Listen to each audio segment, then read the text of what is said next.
पिछले 1-2 वर्षों में पत्रकारों पर मुकदमे, उनकी प्रताड़ना और विभिन्न तरीके से उनको परेशान करने की गतिविधियां पूरे देश में बढ़ी हैं।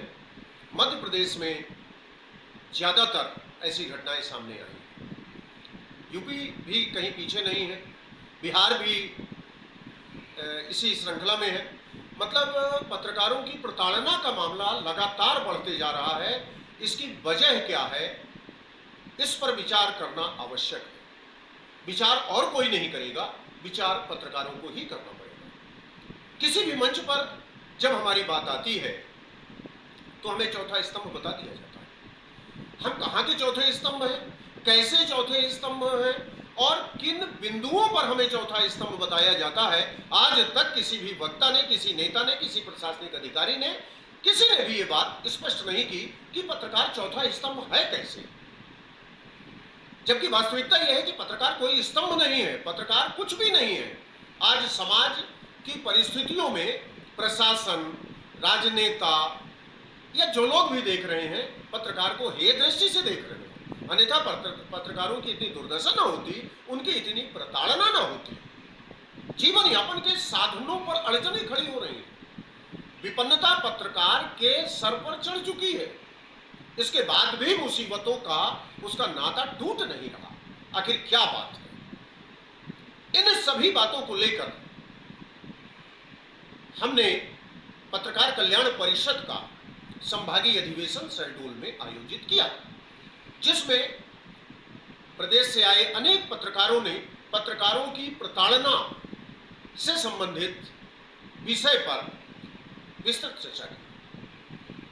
और मूल रूप से यह निष्कर्ष आया कि यदि किसी बात को छुपाना है, किसी बात पर पर्दा डालना है, तो पत्रकार को कमजोर करना पड़ेगा। इधर जब हम दूसरी पहलू पर जाते हैं तो बहुत सारे YouTube पर मौजूद पत्रकार ऐसी परिस्थितियां निर्मित कर देते हैं कि कानून का दायरा उनके अधिकार से छोटा पड़ने लगता है। हम कानून की मंशा और हमारी जो व्यवस्थाएं हैं उनको यदि रौंद के पत्रकारिता करेंगे तो हम सफल नहीं हो पाएंगे। इस बात का हमको ध्यान रखना चाहिए। तो जो ये हालात हैं, इनसे निपटने के लिए पत्रकार कल्याण परिषद ने एक अभियान चलाया है। हम पूरे प्रदेश में इस बात की लोगों से समीक्षा करेंगे कि आखिर पत्रकारों की प्रताड़ना क्यों हो रही है, उनकी समस्याओं को सुना क्यों नहीं जाता, और मिल बैठकर इन समस्याओं को दूर करने का आह्वान पत्रकार कल्याण परिषद मध्य प्रदेश के, भारत के सभी पत्रकारों से करता है। शहडोल में आयोजित संभागीय अधिवेशन में स्थानीय विधायक मनीषा सिंह ने पत्रकारों के सम्मान में अनेक बातें कही। पत्रकारों को सुरक्षा मिले, ये उनका प्रमुख उद्बोधन रहा। पत्रकारों का सम्मान कायम हो और पत्रकार निष्पक्ष रूप से समाज को सजग करते रहने का कार्य करें। मुख्य अतिथि मनीषा सिंह ने ये बात कही। कार्यक्रम की अध्यक्षता पूर्व विधायक छोटेलाल सरावगी जी ने की। उन्होंने भी अपने जीवन के विभिन्न पहलुओं का वर्णन करते हुए पत्रकारों को हमेशा आत्मबल मजबूत करके आगे बढ़ने की बात कही। उनका मानना है कि पत्रकारों को इस बात पर विचार नहीं करना चाहिए कि हम कहां कमजोर हैं। पत्रकारों को यह भी नहीं सोचना चाहिए कि हम संगठित नहीं हैं। एक अकेला व्यक्ति भी यदि हिम्मत कर ले तो मंजिल को हासिल कर सकता है। उन्होंने बड़े सारगर्भित उद्बोधन में ये सारी बातें कही। संभागीय अध्यक्ष हमारे विजय प्रकाश गौतम, जो तीसरी बार लगातार संभागीय अध्यक्ष निर्वाचित हुए हैं, उन्होंने भी पत्रकारों की एकजुटता और पत्रकारों के सम्मान के प्रति अपना समर्पण व्यक्त किया। राजेश जैन वरिष्ठ पदाधिकारी हैं, पत्रकार कल्याण परिषद के काफ़ी सक्रिय व्यक्ति हैं। उन्होंने भी एक नीतिगत अपना विवरण प्रस्तुत किया, जिसके आधार पर पत्रकार कल्याण परिषद समाज की गतिविधियों में सहभागी होगा और समस्याओं के निदान को लेकर आगे बढ़ेगा। इस अवसर पर रीवा संभाग के संयोजक हमीद खान ने भी पत्रकारों से एकजुटता की बात की और संगठन को मजबूत बनाने के लिए सबके समर्पण का उन्होंने स्मरण कराया। सागर से हमारे पत्रकार साथी हेमंत गोलंदाज, नारायण चौधरी कार्यक्रम में प्रमुख रूप से उपस्थित रहे। इन्होंने भी पत्रकार कल्याण परिषद के महत्व को बताया और एकजुटता के साथ पत्रकार हित में संघर्ष की परिस्थितियों तक अपना समर्पण व्यक्त किया। शहडोल संभाग के जिला इकाइयों का गठन किया गया, जिसमें शहडोल जिला का अध्यक्ष सूरज पयासी को निर्वाचित किया गया। अनूपपुर से मृगेंद्र सिंह पर सभी उपस्थित सदस्यों ने सहमति व्यक्त की और उन्हें अनूपपुर जिले का अध्यक्ष घोषित किया गया। बजरंग सोनी को उमरिया जिले का अध्यक्ष बनाया गया और इन तीनों जिला अध्यक्षों से अपेक्षा की गई है कि आप अपने अपने जिलों में संगठन को प्रभावी और मजबूत बनाएं। सम्मानजनक परिस्थितियों को कायम रखते हुए हम संगठन को कैसे मजबूती प्रदान करेंगे, इस विषय पर संभागीय अध्यक्ष और प्रदेश पदाधिकारियों से चर्चा करके आप अपनी गतिविधियों को अंजाम तक ले जाएं। वरिष्ठ पदाधिकारी जो हमारे संगठन में रहे, उनकी सबकी सहमति से नरेंद्र तिवारी जी जो शहडोल के जिलाध्यक्ष थे, निवर्तमान जिलाध्यक्ष, उनको प्रदेश कार्य समिति में लिया गया। सुनील मिश्रा को प्रदेश कार्य समिति में लिया गया। नीलेश गुप्ता को प्रदेश कार्य समिति में लिया गया और दीपक शर्मा जो उमरिया मानपुर के निवासी हैं, काफ़ी सक्रिय हैं हमारे साथी, उनको संभागीय महासचिव का दायित्व दिया गया। वो संभागीय अध्यक्ष गौतम जी के साथ मिलकर शहडोल संभाग में पत्रकार कल्याण परिषद की गतिविधियों को गति प्रदान करेंगे। मनोज गुप्ता को संभागीय उपाध्यक्ष बनाया गया।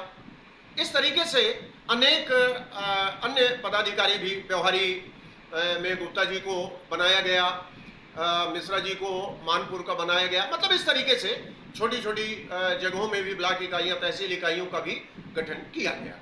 इस अवसर पर सभी ने बड़े उत्साह के साथ नवनिर्वाचित पदाधिकारियों को बधाई दी। पत्रकार कल्याण परिषद की गति नियम और सिद्धांतों के मुताबिक आगे बढ़ाने का सबने वचन दिया और इसके साथ आए हुए अतिथियों का हमने स्मृति चिन्ह भेंट कर साल श्रीफल से सम्मान किया। अतिथि देवो भव की भावना से सभी अतिथियों का सम्मान हुआ। इस कार्यक्रम में प्रमुख रूप से शहडोल के हमारे बहुत पुराने साथी, वरिष्ठ पत्रकार, एक अखबार के प्रकाशक संपादक दिनेश अग्रवाल जी का भी सम्मान किया गया। उन्होंने भी अपने वक्तव्य में पत्रकारों की मजबूती और एकजुटता पर जोर देते हुए सदैव सहयोग की बात की।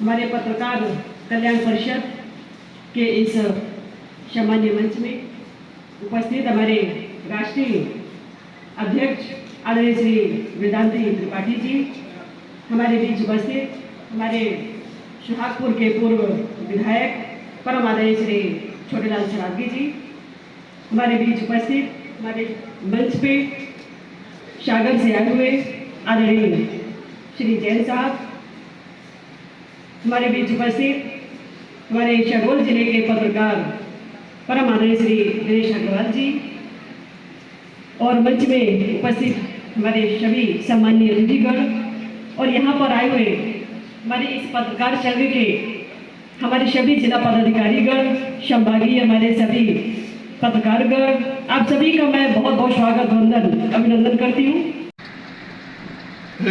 छोटा सा शायरी है कि जुल्फे रक्स में समारो तो समझ में आए और जहर हलक से उतारो तो समझ में आए। लोग सब मस्त हैं, कुछ लोग फाकों में गुजर करते हैं, एक दिन ऐसे ही गुजारो तो समय में। ये भावना मेरे पास है, ये भावना देख के ईश्वर ने मुझे जन्म दिया है। जरूरी नहीं है कि वो बिल्कुल सही है, लेकिन यदि उस बात पर 10 लोगों की सहमति आती है, 4 लोगों का विरोध आता है, तो निष्कर्ष में जो बात आएगी वो निश्चित ही महत्वपूर्ण और यथार्थ बात होगी। इसके लिए भी संगठन की आवश्यकता है। अभी राजेश भाई ने बताया कि जैसे हम कहीं जाए, हमारा कोई साथी है, एक चैन है, उसकी एक छल्ली है, उसकी एक कड़ी। हमने पत्रकार कल्याण परिषद के माध्यम से ये भी प्रयास किया है कि हमारा कोई साथी है, उसके बहन बेटी की शादी हो रही है, उसके घर में इलाज की कोई ऐसी मुसीबत की परिस्थितियां हैं, तो संगठन के हम 10 लोग मिलके उसकी मदद करें। और ये बात ना फोटो खींचे, ना किसी को बताएं, ना इसकी कोई चर्चा, उसकी मदद करें, ये हम करते हैं क्योंकि वो हमारा साथी है, उसका सम्मान बरकरार रखना है। अस्पताल में जाके 20 लोग हाथ लगा के एक केला किसी को मरीज को दे के और फोटो खिंचाने का कोई औचित्य नहीं है, इससे हमें प्रेरणा नहीं। तो मेरा आप सबसे यही निवेदन है कि एक तो स्वच्छ पत्रकारिता का मनमन है, जो लोग पत्रकार हैं, जो लोग पत्रकारिता करना चाहते हैं, हालांकि इन बातों का बहुत असर नहीं होता, तो कई मंचों से हम ये देखते आ रहे हैं, छठ के 10-20% लोग आते हैं, 10-20% लोग काम करते हैं, बाकी उन्होंने कहा के लिए आए, कार्यक्रम हुआ, आए सब। पर फिर भी यदि 4 लोग हम एक साथ हो पाते हैं तो ये हमारी उपलब्धि होगी। 100 में यदि हम 4 लेते हैं तो ये उपलब्धि होगी। 12 महीने में, एक साल में 12 महीने हैं, 12 महीने में यदि हम 25 कार्यक्रम हमारे होते हैं और 25 कार्यक्रम में 4-4 लोग हम साथ में लेके आएंगे तो हमारी एक संख्या बनेगी और कहीं ना कहीं 1 से 11 होंगे हम। ऐसे सम्मेलनों का औचित्य भी समझ में आएगा। इन्हीं शब्दों के साथ मैं बहुत बहुत आपको धन्यवाद करता हूँ। आपने मुझे इस मंच पर बुलाया, मुझे सम्मान दिया। हमारी जिन बेटियों का सम्मान हुआ, जिन भाइयों का सम्मान हुआ, जो मेधावी छात्र छात्रा रही हैं, हम आप सभी को भविष्य की कामना करते हैं। बहुत बहुत धन्यवाद। जय हिंद, जय भारत।